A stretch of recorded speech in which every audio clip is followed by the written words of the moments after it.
Hello everyone and welcome to the Renovation and Outdoor Living Show. It is Friday, October the 23rd.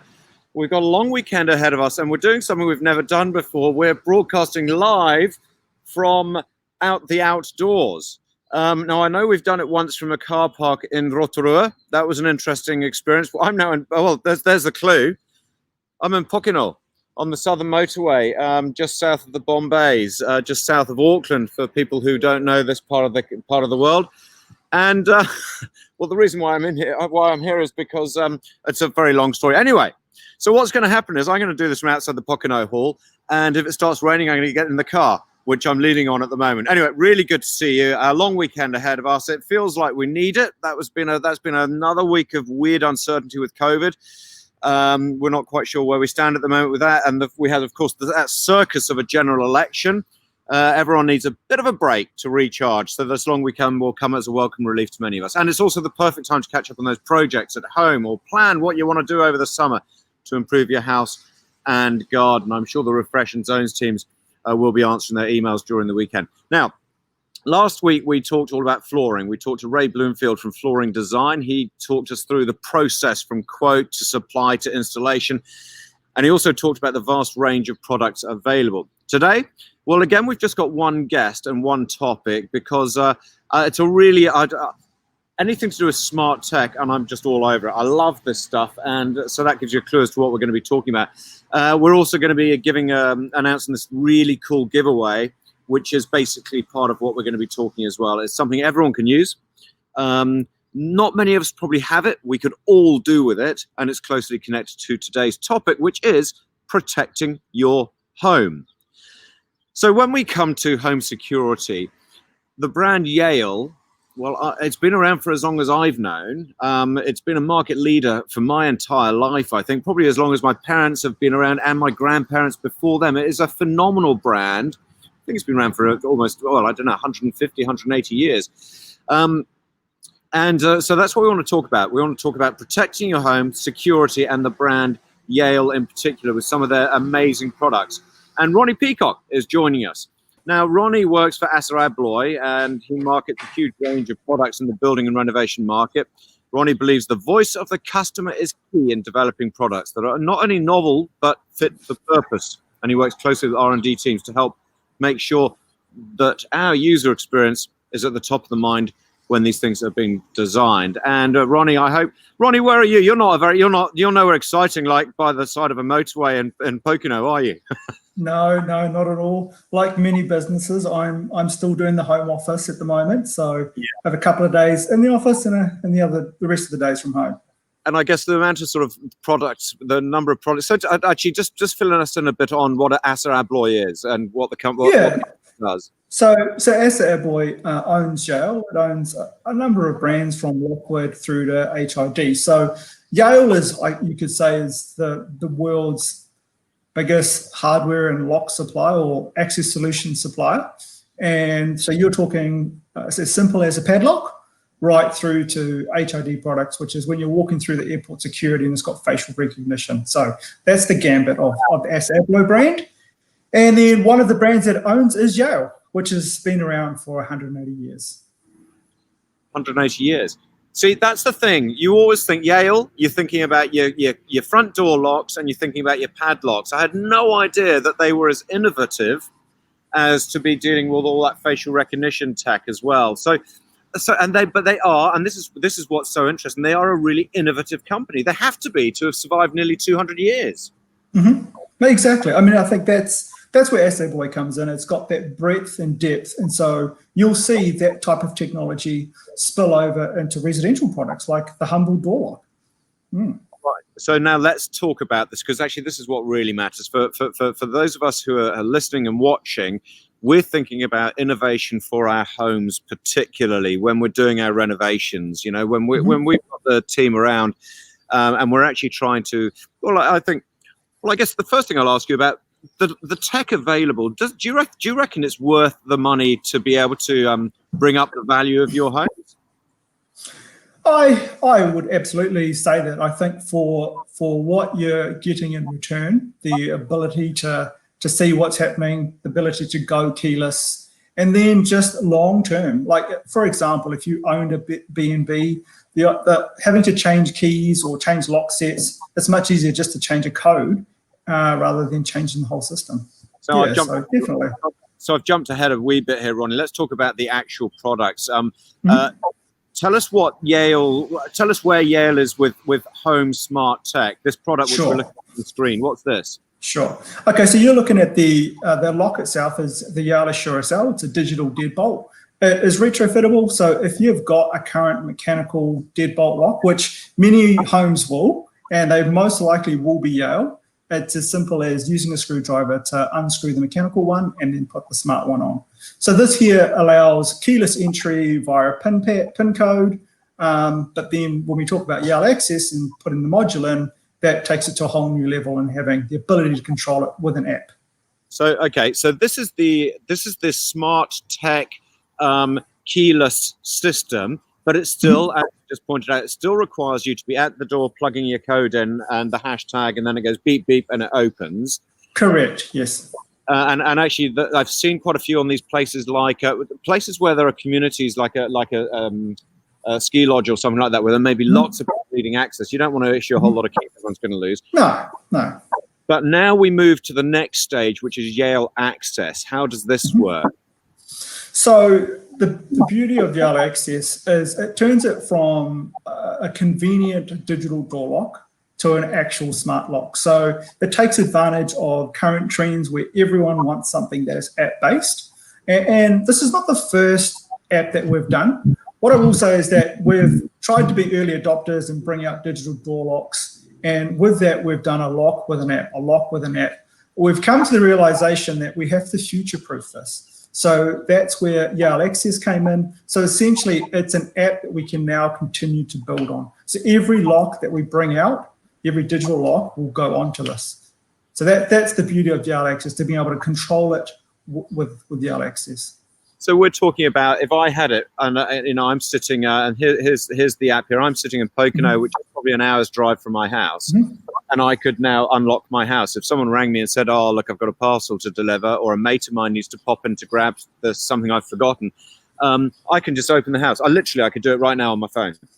That's correct. So with the lock, like I said, you put the module that you get with the kit into the back of the lock. There is a bridge that plugs into your PowerPoint. And that essentially talks via the Wi-Fi to the lock and to your phone wherever you are, and you can open and close your door remotely. Correct. So the bridge isn't attached to the door. That's separate. No. That's you can plug in the corner of the living room, is it?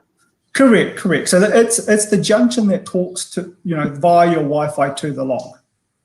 That's right. Yeah. Oh, that's genius. So tell me, what are the big uses here? I mean, because when I first saw this, I mean, as I said, I love smart tech. I love the fact we can do stuff remotely and we can program stuff. Actually, can you program this like you can to, you can get your dishwasher to switch on? Can you program this to open up or lock up? I mean, that's the thing. You can do a number of things. So, I mean, I use it in my own house for various different things. I like the notification feature. So that's when my son's getting home from school and I might not be home, I can see that, my son's name will pop up on my phone and say, he's opened the door.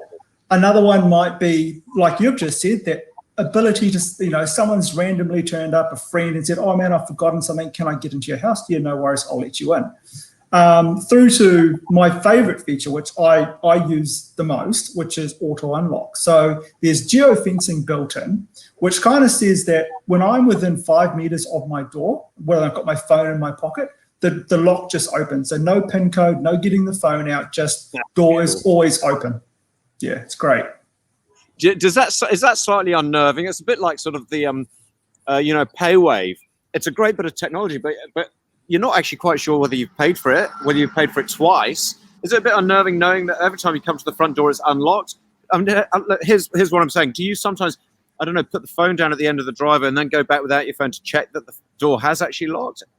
No. Within the app, you can, if you really wanted to, it would show you like a big red circle saying the door is locked. So there's actually a number of states. There's another little feature called Door Sense. So that tells you whether your door is locked and in an open position, or closed and locked, or slightly ajar. So you can kind of see the different states. So it's really helpful just for when you just like you drive like that. How many times have you kind of got in the car, you're driving off to work, and you're like, "Can I lock that door?" And you're kind of grappling with, should I turn around or should I just risk it and just hope for the best? But now with having the app, you can literally just look at your phone and go, yes, it's locked, or no, I didn't lock it, I'll lock it now. I think it's genius. Yeah. I love the one which the use which you mentioned about for someone like me with 3 teenagers who are coming and going a lot of the time, knowing when they're coming, when they're leaving, knowing that the place is going to be locked up. That's really clever.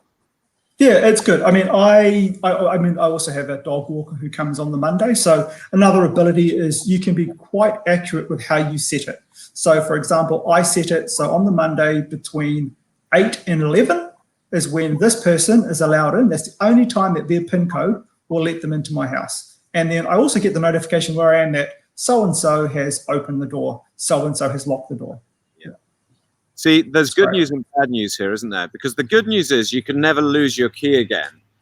The bad news, though, is we do lose our phones. So what's your option then? Or does it still have the PIN code and that sort of thing? You still have the PIN code, correct. You'll always have your master code on the lock, so you can always get in via a PIN code, and some users will. But yeah, my preference is obviously having my phone on me and just my door always being open. Well, tell me about the security side of this, though, because a lot of people, and again, I'll use PayWave as an example. Initially, as it was being adopted, people were very concerned about fraud, about people too easy to steal your credit card, about sort of being charged twice. How easy is it for somebody to be able to, I don't know, hack into this and therefore access your entire home?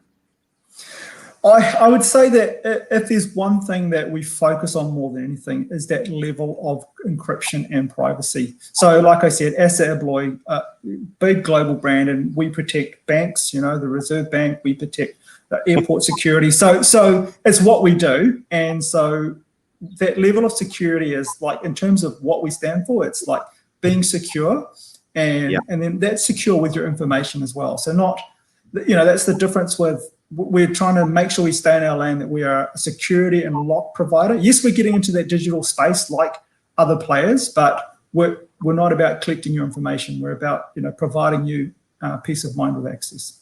And to be honest, this is where brand is so important, because people would never ever double guess whether Yale was well built, was fit for purpose, was it's been assumed for so many decades now, and I think that's the real key with this, isn't it? That's where you have you almost have the edge over the rest of the market a wee bit. Oh, absolutely. I mean, we're the biggest digital door lock supplier in the world, and for people that already know locks, it wasn't too much of a step.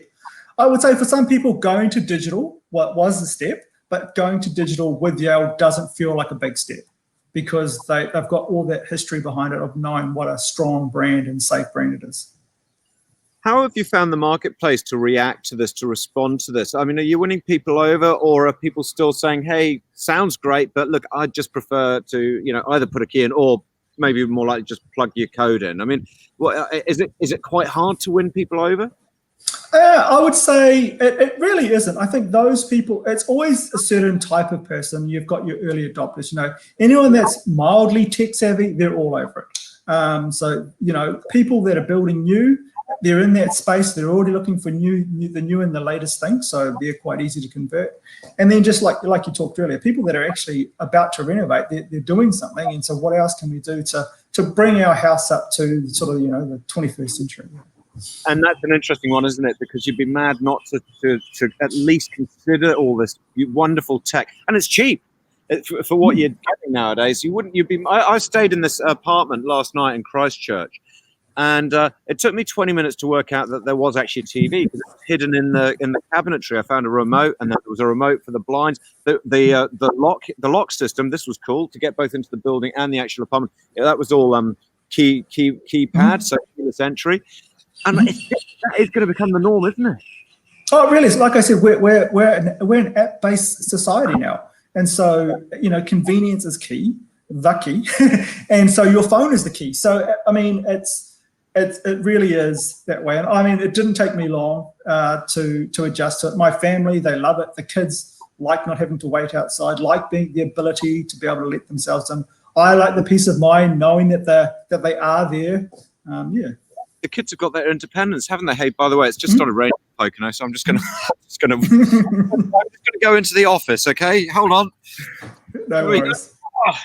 There we go. Right. So where was I? Hey, what about going further? I mean, what's the next thing? I mean, is it the smart tech in the home as far as security goes? I mean, is it window openings and this sort of thing going to be involved? Yeah. I mean, I think that's what we're looking at right now. There is a group within Yale that have been tasked with looking at the future, and I mean, what I can say is already what we do have coming out in the near future next year, because it's in other markets, it's just a matter of getting it here to New Zealand, is cabinet locks, smart safes. What else is there? There are like delivery boxes. So imagine your food parcel arrives and there's a delivery box on your doorstep. And all of these products work with Yale Access. So that same app, that's what I'm talking about, that we've tried to future-proof it. So any product that we bring out that can be controlled, window actuators, that's another product that all work on the app. And all you have to do is you just have to build just extend the app, the programming a wee bit. That's right. Yep, that's all it is. We've covered off that idea of these storage systems for parcels, courier parcels, and food deliveries before on the show, and I can't remember. I think it might have been a punch lock at that stage. But what you're talking about is even cleverer. Cost. Let's talk about the cost of the system. So you've got the lock, and then on top of the lock, you then have this access system. Is that right? Correct. So you've got the digital door lock, which is what it says it is. It's the ability to put a PIN code in and get in and out. By adding the access kit, that is what gives it all the smarts and that real flexibility. And entry is reasonable in terms of price. I mean, I think you're looking with lock and kit, it would be sub 500 or thereabouts. And when you think about what a mechanical lock costs, I'm talking about Airbnb. If someone lost the keys and you had to, change the cylinder because you didn't want, just in case someone found the old key, just getting the locksmith out to come and change the cylinder, that's your money right there.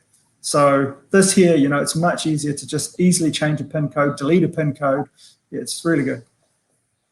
So let's say the lock. So 500 for the lock with access system. That's all up. But what's just the mechanical lock? What would the lock alone be? The lock alone, depending, we've got different ranges, but you're looking at from about 250 up to about 400. And so there's different ranges of locks that offer different features. So the smart tech and the app, the access system as such, the kit is actually really, you're talking about a couple of $100 maybe to add on. So it doesn't sound like a lot, really. Well, not when you go from just a keypad through to having full control of your door lock. Yeah. Absolutely. It's now on this note, because Ronnie, we can't let you go without actually. Okay, this is the giveaway. Sure. So, but here's the good news that what we want to give away. So this is the kit, isn't it? So this is your Connect Wi-Fi bridge, which you plug in. That's your module, your door sense. But then on top of that, you're also giving us the lock.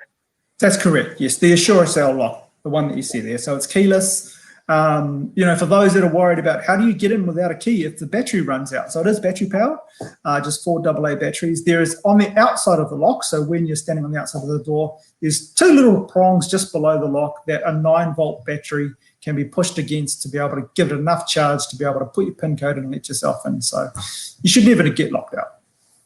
Oh, that's quite interesting. I hadn't even thought about that battery side of things. So you're saying that the battery there'll always be enough power to get you in that one more time.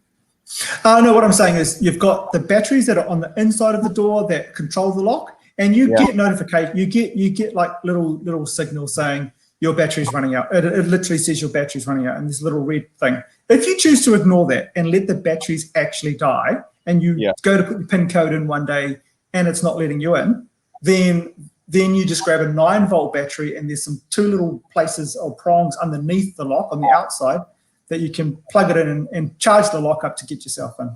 Got it. Okay, because I need that because look, it's a bit like cars. The petrol light. There's a lot of us may not particularly. We'll ignore that until it gets. It's too late.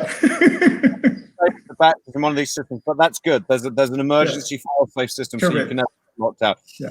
Really interesting, Ronnie. Thank you very much for your time and your information. I love this tech. It's just so cool. And I'll tell you what, I'm going to be doing this. We're just decorating at the moment. I'm going to put this on the front door because I love the fact we could just do without keys. And also for the giveaway.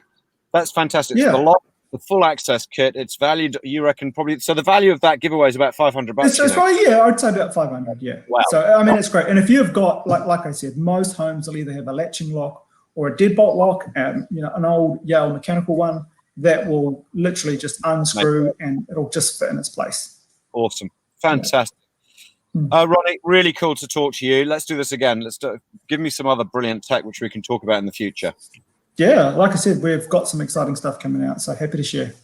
Awesome. Thanks so much. That is Ronnie Pocock from ASSA ABLOY, and with an awesome giveaway. Thanks, Ronnie. Now, the giveaway.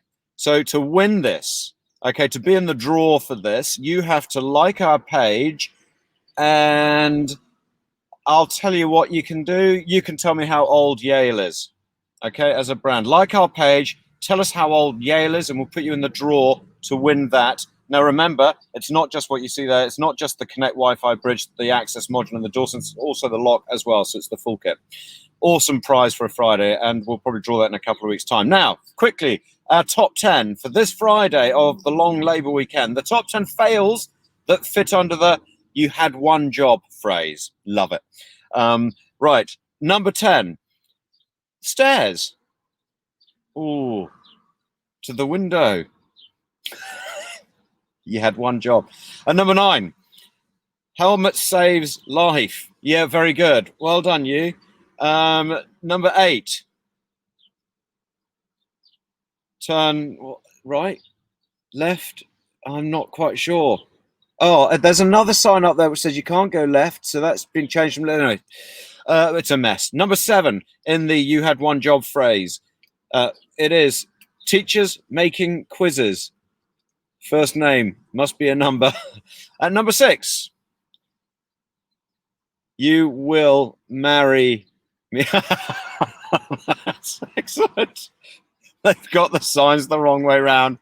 Oh, that's superb. At number 5 in our top "you had one job" phrase top 10. They decided to keep the cutter. That's the takeaway arriving. The cutter was included. Nice. At number 4, it's the fortune cookie. I can't even read that. What does it say? Oh no, my eyesight's no good. Anyway, I'm sure you can. I'll have a look at that later. That's terrible. Number 3, this is the crunchy veggie salad. It's not hard, is it? At number 2, in the top 10 "you had one job," that is the recycling. Very good.